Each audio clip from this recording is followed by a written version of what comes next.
So this is 1 month of owning the iPhone and this happened.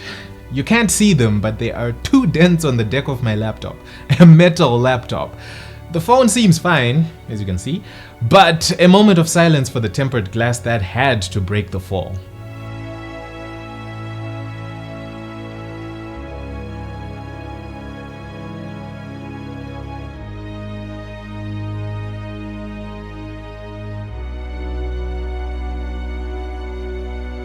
This is no joke, my first time actually using an iPhone. I mean, I have played around with Apple products before, but for a few minutes at a time at best.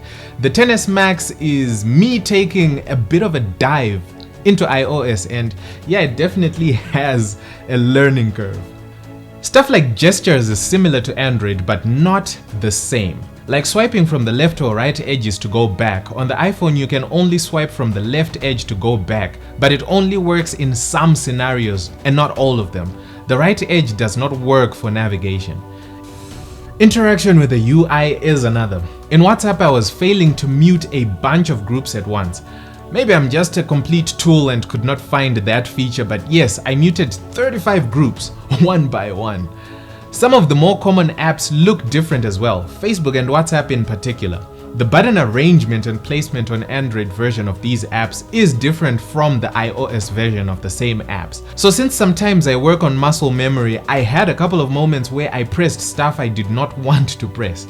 Oh, and while we're on the subject of apps, some games have not been adapted to the taller aspect ratio of this generation of iPhones. They are still using the 16:9 aspect ratio that you get on the iPhone 8 series going down. I mean, yes, it may be out of Apple's hands because this is developers, and probably it's down to the development of those games to add support for these new aspect ratios, but it's something you won't see very often in the Android world. Toggles, oh man, those ones did a number on me. So Bluetooth and Wi-Fi, if you switch them off in the drop-down window, they don't actually switch off. They are temporarily disabled, and after some time they will turn back on automatically. To properly switch them off, you have to go to the settings and do it there. I think 3D Touch Shield have brought this option to the drop-down shortcuts. Just saying.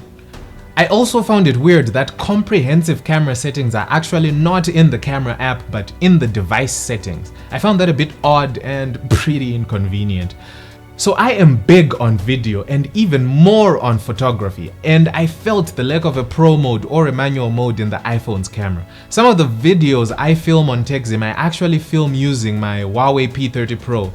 Having simple manual control over even just the focus goes a long way towards allowing me more creative control on how I film. Relying on autofocus made me always choose the Huawei over the iPhone, even though I know the iPhone can take better quality video. I just cannot tolerate the focus hunting because of that lack of manual control. Something that was quite puzzling for me was that I was getting very noticeably better sound quality on my Sony headphones when using them with the Huawei than with the iPhone. I did notice that most of the richer sound I was getting on the Huawei was because I had Dolby Atmos turned on, but even when I had it turned off, the audio quality was just a bit better on the Huawei than on the iPhone, something I definitely did not expect. So my Huawei is still my multimedia consumption device of choice, up until I figure out what's going on with my headphones and the iPhone. And accessories, man. So, for AirPods Pros, I was quoted $300 US. For buds, a USB-C fast charging brick for the phone, just the brick with no cable, I was quoted $45 US. The USB-C to Lightning cable, $40 US. The only affordable accessories I got for the iPhone was this cool $10 case with a built-in foldable magnetic kickstand and the $5 screen protector that broke, and I got it replaced with an $8 one which has some privacy thing going on. I'm still using the 5-watt charger and cable that came in the box, and yeah, Apple made me understand that I'm actually poor. I'm poor. I just realized that I have been on a rant since the beginning of this video. I promise you there are some really good experiences I had with the iPhone. If I am to put words to it, I would say some quality of life experiences. I'll start with the display. It's OLED with a slightly higher pixel density than the one on the Huawei. I prefer the calibration of the iPhone. The vibrance is towards a more natural look and the gamma levels are in check, so at any brightness, the intensity of the light is a bit easier on the eyes than on the Huawei. It's minor differences, but the iPhone has just a slight edge. You'll get much less eye fatigue whilst using this bad boy. The XS Max also has stereo speakers, so a bottom firing one and one that doubles up as an earpiece. They are a good set of speakers. I don't know what sorcery Apple used here, but they sound bigger than they look, with full rich sound and a good bit of low end. And they are pretty loud too. Huawei stood no chance with its mono speaker. In fact, whatever Apple lost to the Huawei with wireless headphone audio, it more than made up for with a good set of loudspeakers. I mean, just listen to this. That it was the undisputed battery champ. It outlasted everything TechZim ever reviewed. Today, I have that it was the undisputed battery champ. It outlasted everything TechZim ever reviewed.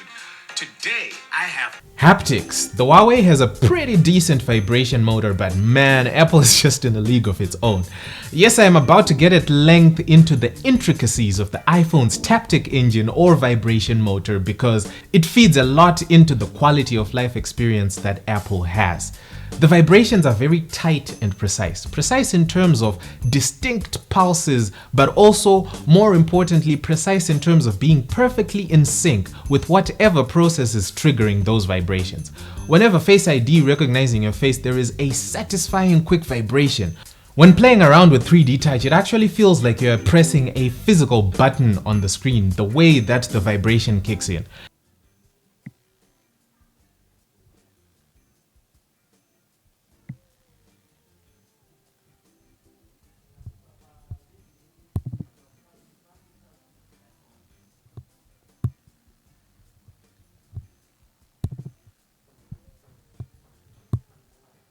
And because it's such a good vibration, I appreciated it a lot in other scenarios.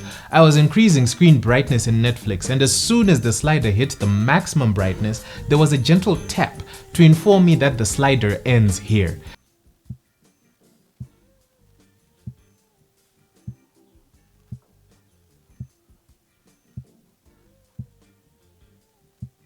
Same goes for the ringer volume slider and screen brightness slider in the shortcuts curtain. Subtle taps when you get to the maximum or minimum points of the slider. It's something I miss when I move to the Huawei because in many cases I don't get those good vibes to inform me of my limits. But also when I do, it's not as tight or as precise as a vibration that's on the iPhone. Oh, and on these ones which come with Face ID, it can actually see if you're paying attention to it. The phone, that is. And if you aren't, it'll turn off the screen before the set timeout period has elapsed. And if your eyes are closed or not looking directly at the phone, Face ID will not unlock the phone. It's quality of life stuff. Yeah, I made quite the rant on how absolutely expensive iPhone accessories are, but you do get quality stuff. Stuff that feels like it was made for the phone. The finish alone is just fine craftsmanship. The gaps, the edges, they're just uniform. Tolerances are nice and tight, and so the user experience itself and the ecosystem of accessories just complements the whole quality of life experience. And I guess that is the theme for the experience I've had with the XS Max and the little bite of Apple that I've got. For the pros looking for as much creative control on the hardware as they can, the iPhone is not going to be their first pick. But these enthusiasts are just probably 5% or less of the global smartphone users. The other 95% of smartphone users out there are looking for something that just works. They expect their phone to perform with the least amount of hassle and to do an amazing job.